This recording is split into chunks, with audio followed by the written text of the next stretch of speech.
نحمدہ و نصلی علی رسولہ الکریم اما بعد۔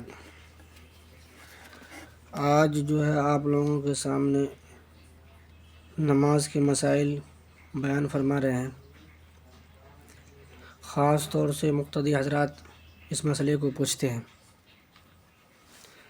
سب سے پہلے مسئلے سمجھنے کے لیے جو ہے پہلے یہ سمجھے کہ مسبوق کسے کہتے ہیں۔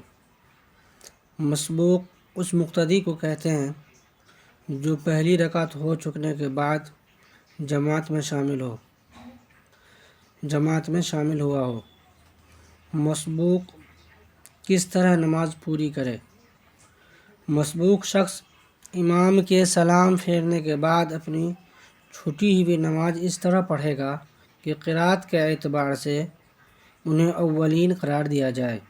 مثلا اگر کسی شخص کی ظہر میں 3 رکعتیں نکل گئی اور امام کے ساتھ صرف 1 رکعت ملی تو یہ شخص امام کے سلام کے بعد جب فوت شدہ 3 رکعتیں ادا کرے گا تو ترتیب یہ رہے گی کہ پہلی رکعت میں سورہ فاتحہ کے بعد سورت ملائے گا اور پھر رکوع سجدے کے بعد قاعدہ کرے گا، کیونکہ یہاں اس کی 2 رکعتیں پوری ہوئی ہیں،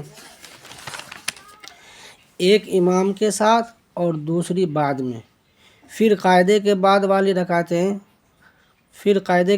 رکعت میں سورہ فاتحہ اور سورت ملائے گا اور آخری رکعت میں سورت نہیں ملائے گا۔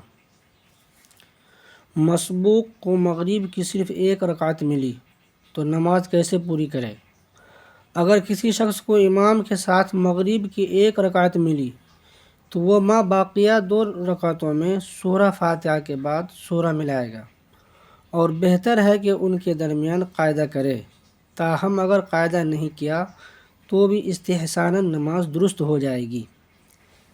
جہری نماز میں مسبوق ثنا کب پڑھے گا؟ جہری نماز میں امام کے ساتھ شامل ہو کر تحریمہ کے بعد مسبوق ثنا نہیں پڑھے گا۔ جہری نماز میں مسبوق ثنا کب پڑھے گا؟ جہری نماز میں امام کے ساتھ شامل ہو کر تحریمہ کے بعد مسبوق ثنا نہیں پڑھے گا، بلکہ امام کے سلام پھیرنے کے بعد جب اپنی فوت شدہ نماز پڑھنے کے لیے کھڑا ہوگا تو اس وقت ثنا پڑھے گا۔